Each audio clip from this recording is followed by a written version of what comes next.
সেটা পশ্চিম বাংলা বলেন, সারা ভারতবর্ষের জমিনে প্রত্যেকটা স্টেটে আরএসএস 30,000-এর থেকেও বেশি কর্মী নিয়োগ করে রেখেছে, শুধুমাত্র মুসলমানদের নেতৃত্ব কি বলে, কি করে, কিভাবে জাগায়, কোন পথে জাতিকে চালাতে চায়, তাদের ভাবনা কি, তাদের চিন্তাধারা কি, তারা কি করণীয়, তারা কি করতে চাচ্ছে, এগুলো সব নোট করো আর আমাদের হেডকোয়ার্টারে এগুলোকে নথিগুলোকে পাঠাও। আমরা সার্ভে করে দেখব কোন জায়গা দুর্বল, কোনটা ক্ষমতাশীল, কোন জায়গায় টোপ দিলে কি হবে। এই দুর্বলতাগুলো একদিনের মেহনত নয়, 100 বছর ধরে মেহনত করছে। আর 100 বছর মেহনতের ফল হলো দেশের প্রধানমন্ত্রী কাদের?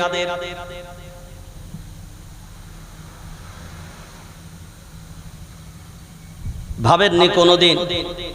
স্বরাষ্ট্রমন্ত্রী কাদের?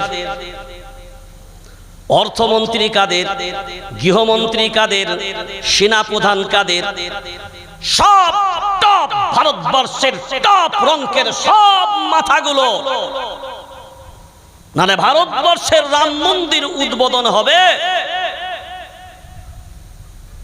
আরএসএস এর প্রধান সেখানে অতিথি হিসাবে দাওয়াত পাবে। প্রধানমন্ত্রীর পাশে থাকার যোগ্যতা, বরঞ্চ আমাদেরকে তো অধিকাংশ হিন্দু ভাইরা বলেছে যে ওই জায়গায় যদি কোনো ঋষি মনীষীকে আমরা দেখতে পেতাম, কোনো বড় মাপের পণ্ডিতকে দেখতে পেতাম, বরঞ্চ আমরা ধন্য হতাম যে একজন ধর্মীয় পণ্ডিত সেখানে গেছে। বলেন বিবেক দিয়ে উনাকে নিয়ে যাওয়ার কারণটা কি? কারণ ওই বাবুদেরকে চটালে দেশের গদি টিকবে না। বুঝেছেন না বোঝেন?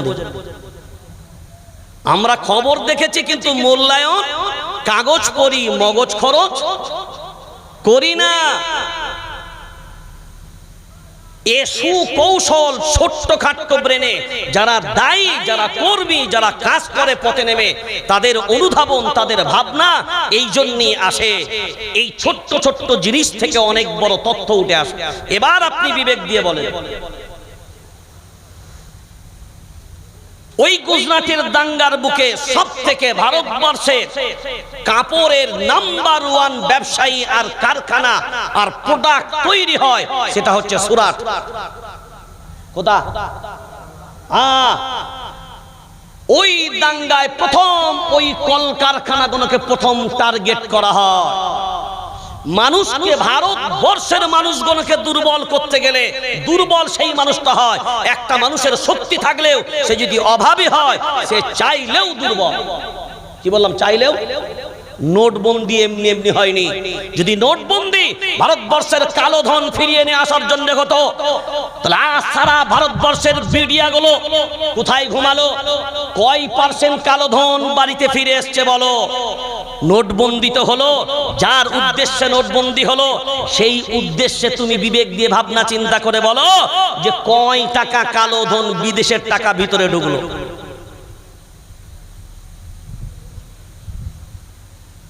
আপনি বলবেন এ কথা কেন? আপনি ভারতবাসী, আপনি ভারতবর্ষের একজন নাগরিক, এ অধিকার আপনার আছে। আজকে আওয়াজ তুলেন না, আজকে আওয়াজ বুলন্দ করলে আওয়াজ কণ্ঠ চেপে দেয়, এটাই হলো তার কারণ। কারণ আওয়াজ তুললে সত্য খুলে যাবে, আওয়াজ তুললে সত্য মানুষ জেনে যাবে। আর সত্য মানুষ যখন জানবে, মায়ার নবী মদিনাওয়ালার প্রতি দুশ্মনী কেন? আবু লাহাব শত্রু কেন হয়েছিল? মজার জিনিস কি কোনোদিন শুনেছেন নাকি? সূরার নাম সূরা লাহাব। উলামায়ে কেরাম যারা থাকেন তারা নিশ্চয়ই জানেন। সূরা লাহাব আমরা কম বেশি সবাই জানি, কম বেশি, জোরে বল, কম বেশি সবাই জানি। বিসমিল্লাহির রহমানির রহিম। তাব্বাত ইয়াদা নায়াদুন। সবাই বলেন ইয়াদা নায়াদুন। জোরে বলেন। ইয়াদা মানে কি আর ইয়াদুন মানে কি?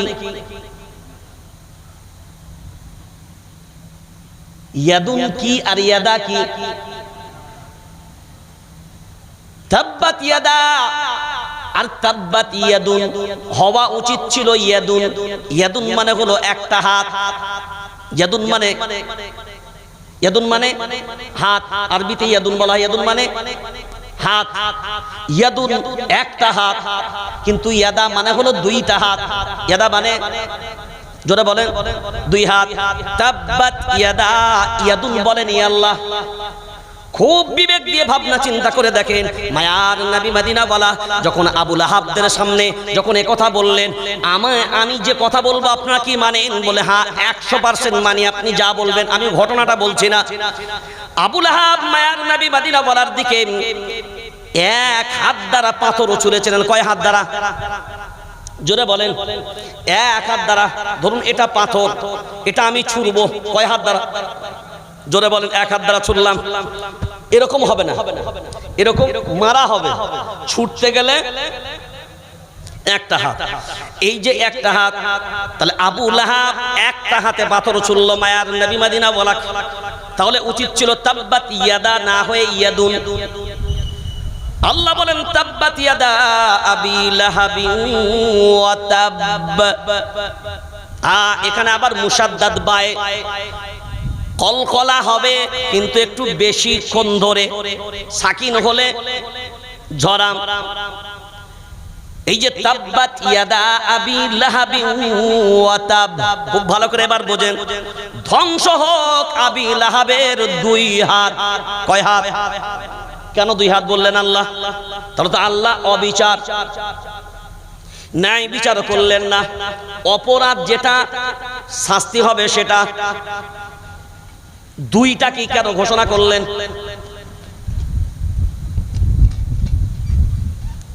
এটাও বুঝবেন। নাম্বার 2, মা আগনা আনহু মালুহু ওয়া মা কাসাব। বুঝলাম আবু লাহাব করেছে, ওর হাত দুই ধ্বংস হবে, কিন্তু মা আগনা আনহু মালুহু, মালুহু তার মাল, ওয়া মা কাসাব তার মালও ধ্বংস, তার মালও ধ্বংস, তার মালকেও ধ্বংস করা হবে। হাত দিয়ে শুনলো, মাল কি দোষ করলো? আল্লাহ মালের কথাও তুললেন কেন? মা আগনা আনহু মালুহু ওয়া মা কাসাব। এইগুলো অনেক গভীর ভাবে বুঝার ব্যাপার। চলেন আর এক ধাপ আগিয়ে যাই। সায়াসলা হওয়া উচিত ছিল ইয়াসলা নারন। সায়াসলা সিন প্রথমে ব্যবহার করলেন। সায়াসলা, এই যে সিন প্রথমে ব্যবহার করলেন, সিন এই জন্যই ব্যবহার করা হয় অচিরেই, তাড়াতাড়ি, খুব দ্রুত, মানে খুব তাড়াতাড়ি, অচিরেই। সায়াসলা নারন যাতা লাহাবি ওয়া মারাআতু, ওয়া মারাআতু, আতু। হ্যাঁ, শুধু আবু লাহাবের মাল হাত দুটো ধ্বংস হবে তা না। এ মুসলমানের দিকে তাকান, আবু লাহাব করেছে একটা হাতে, আল্লাহ বলেন ইয়াদা, দুটো হাত তোর ধ্বংস হবে। আবার বললেন মা আগনা আনহু মালুহু, তোর মাল ধ্বংস হবে। ওখানেও ক্ষান্ত না হয়ে এবার বললেন ওয়া মারাআতু, তোর বিবিও জাহান্নামে যাবে। কটাকে নিলেন? জোরে বলেন, জোরে। 3টে। এখন বলেন বিবি অপরাধ করেছে, বিবিটার কথাও কেন বললেন? আবু লাহাবের যত ভদ্র কাজ আছে ওর আগে অটা লাগিয়ে দিবেন। কি বললাম? আবু লাহাবের যত ভদ্র কাজ আছে, আর যদি বলি কর্ম, তো আবু লাহাবের যত কর্ম আছে কুটাকে পিছনে লাগিয়ে দিবেন। কোনটা লাগাবেন? বল, কোনটাকে? কুটাকে। তাহলে কর্মের আগে কু লাগালে, হ্যাঁ, কিছু কিছু জিনিস অভ্যাস করেন। কুকর্ম, এই অধিকাংশ পুরুষ যে কুকর্ম করে তার পিছনে অধিকাংশ স্ত্রীদের ইন্ধন থাকে, আর অধিকাংশ কুকাজে তার মাল তার সহযোগী হয়। কে? তার মাল তার সহযোগী হয়। আর দ্বীনের ক্ষেত্রেও কি আল্লাহ জান্নাত দিবেন কয়টা জায়গায় বলেছেন? ইন্নাল্লাহা আশতারা মিনাল মুমিনিনা আনফুসাহুম ওয়া আমওয়ালাহুম ওয়া আমওয়ালাহুম জান্নাত, মাল, জানাত, মাল। দেখেন এখানেও দেখেন, জানের বিনিময়ে যদি আল্লাহ বলতেন আলাদা কথা ছিল, কিন্তু আল্লাহ বলছেন জান্নাতটা যে পাবি জানাত, জোরে বলেন জানাত, মালের বিনিময়ে পাবি। তাহলে মাল একটা ফ্যাক্টর, মাল একটা ফ্যাক্ট। ওরা গবেষণা করে চিন্তা ভাবনা করে দেখেছে এ জাতিকে ধ্বংস করতে গেলে, এই জাতিকে শেষ করতে গেলে এর মাল, এর অর্থটাকে টার্গেট করে। চাকরি আছে মুসলমানদের? জোরে হাঁ হু দেবেন। সমীক্ষাগুলো বুঝবেন, হাতে কলমে চেষ্টা করব একটু বুঝানো। চাকরি আছে? ব্যবসায়, চাষে কি পাচ্ছেন? যেটা গতরে খাচ্ছেন সেটাও তুলা, দুষ্কর। ব্যবসায় লাভ করা দুষ্কর। এবার আপনি ভাবেন যে আপনি অর্থের দিক দিয়ে যে জাতিকে আগিয়ে নিয়ে যাবেন, সেই অর্থের দিক দিয়েও আমরা পিছিয়ে। আর যাদের অর্থ আছে সেই অর্থগুলো দ্বীনের উপরে 50% ব্যয় হয় না। কথা বলেন, হয় বাড়ি না হলে গাড়ি, আর আছে তো মুসলমানদের একদম বাবু রেডি হাঁড়ি। এটা বুঝলেন কিছু? গাড়ি, বাড়ি, আর কিছু না হলে হাঁড়িটা কেন বললাম বলেন তো? খাওয়াতে উস্তাদ, খাওয়াতে উস্তাদ। তাহলে যে অর্থটাও সঞ্চয় করেছে দ্বীনের উপরে যে খরচ করবে সে উপায়টাও নাই। বিয়ে শাদীতে কারো একটু কুটকুট করছে পয়সা বিয়ে শাদীতে, কারোর কুটকুট করছে ঈদ গেল, ঈদের সময় কিছু কিছু অধিকাংশ ক্লাবগুলো মেদিনীপুর বাদ না, হাওড়া বাদ না, 2 দিন 3 দিন 4 দিন ব্যাপী সব ইয়া বড় বড় ড্যান্স। এগুলোকে কি বলে? ওই ডিজে বক্স। এই কথা বলেন, কি বক্স? DJ box. হ্যাঁ, পয়সা রোজগার করেছে সারা রমজান মাসে, আল্লাহ একটু বরকত দিয়েছিল, যা রুজি রোজগার করেছিল বলে 1 সপ্তাহে মালগুলো শেষ করবে।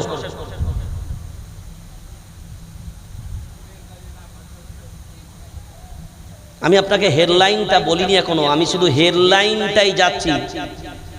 আমি জলসা এখনো করিনি, আমি হেডলাইনটাতেই যাচ্ছি। ওই হেডলাইনটাই আপনার জলসা।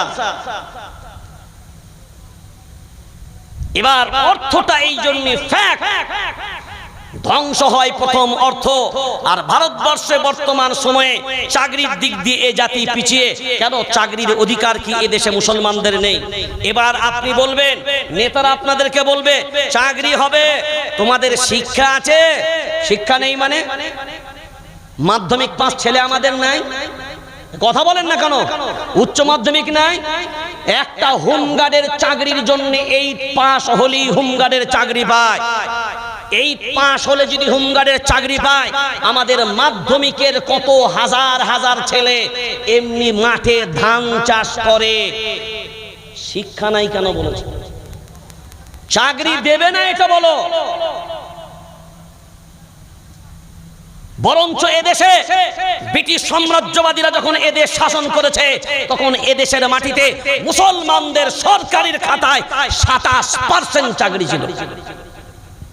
কত পার্সেন্ট? কথা বলেন, কত পার্সেন্ট? তাহলে তো আমরা বলবো ব্রিটিশরাই ভালো ছিল। যাই করুক না করুক, গোলামি তো সারা ভারতবর্ষ করেছে।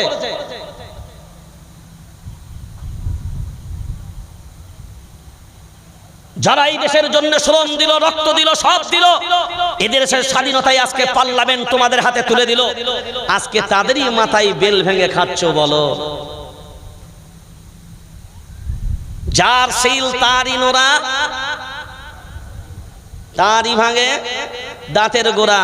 এই জমিনটাও তো তোমার না, এ দেশটাও তো তোমার না। কৃতজ্ঞতা অকৃতজ্ঞ। বর্তমানের মানুষ অকৃতজ্ঞ।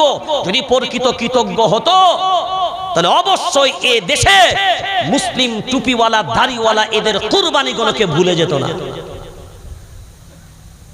আজকে গান্ধীজিকে চিনেছেন, কিন্তু গান্ধীজিকে চিনালো কে? নেতাজি সুভাষ বসুকে চিনেছেন, নেতাজি সুভাষ বসুকে চিনালো কে? আমার কাছে এখনো পর্যন্ত আছে, আহা, মৌলানা আবুল কালাম আজাদ, নাম শুনেছেন না? জি, মৌলানা আবুল কালাম আজাদ সম্মান দেখেন। তৎকালীন সময়ে ট্যাক্সি থেকে নামছেন, আর সাধারণত দেখবেন ট্যাক্সির গেট কারা খোলে? বড় মানুষগুলো নাকি? কথা বলে না। যারা বডিগার্ড থাকে, যারা সিকিউরিটি থাকে, বা যারা আদার্স থাকে। হ্যাঁ, আমি আপনাকে মোবাইলে ছবি দেখিয়ে দেবো, তাই, কারণ আমরা তো ইতিহাসের মানুষ না, রাখতে হয় বহু তথ্য। জওহরলাল নেহরুজি নিজে গেট খুলছেন, আর মৌলানা আবুল কালাম আজাদ ট্যাক্সি থেকে নামছেন। আল্লাহু আকবার বলবেন না? কতটা শ্রদ্ধা ছিল। দাড়িওয়ালা টুপিওয়ালাকে দেখে আজকে যারা ঘৃণা করছো, যারা লুঙ্গিওয়ালা বলে চিহ্নিত করতে যাচ্ছ, যারা লুঙ্গি বাহিনী বলছো, লুঙ্গি বাহিনী মানে শুধু মুসলিম না। লুঙ্গি কি আমার হিন্দু ভাইরা পরে না? কথা বলেন না কেন? আমাদের বাঙালি ভাইরা পরে না? কথা বলেন। হ্যাঁ, বিহারে পরে না, তামিলনাড়ুতে পরে না, কোথায় পরে না? আপনারা এক সিস্টেমে পড়েন, তারাও এক সিস্টেমে পড়ে। আমাদের আদিবাসী মায়েরাও লুঙ্গি পরে। ঠিক বলছি না? বল। তাহলে আপনি লুঙ্গি বাহিনী বলছেন, লুঙ্গি দেখে চিহ্নিত বলছেন। এটা ভারতবর্ষের মুসলিমকে টার্গেট করে নয়, ভারতবর্ষের একটা বৃহৎ জনসংখ্যাকে কিচিসাইড এবং টনটিটকিরি মারা হয়েছে। বারবার একটা জিনিস ভাববেন, আপনার যদি পরিবারে 5টা সন্তান হয়, একটা যদি বিকলাঙ্গ হয়, তো বিকলাঙ্গ হয়েছে তার জন্য যদি মা বাপ বলে না, ওই ছেলেটা আমার সম্পত্তিতে ভাগ পাবে না। কথা বলেন না কেন? না সমান পাবে? যদি বড় ছেলেটা জজ হয়, ও যদি 1 বিঘে পায়, মেজো ছেলেটা যদি মাস্টার হয়, ও যদি 1 বিঘে পায়, তো বিকলাঙ্গ যেটা কিছু করতে পারে না, বরঞ্চ বাপ মা যদি প্রকৃতপক্ষে বাপ মা হয়, তো বিকলাঙ্গ যখন কর্মহীন, কর্ম করার ক্ষমতা নাই, বরঞ্চ 1 বিঘের জায়গায় 2 বিঘে দিবে। কথা বলে না? বাস্তব না অবাস্তব?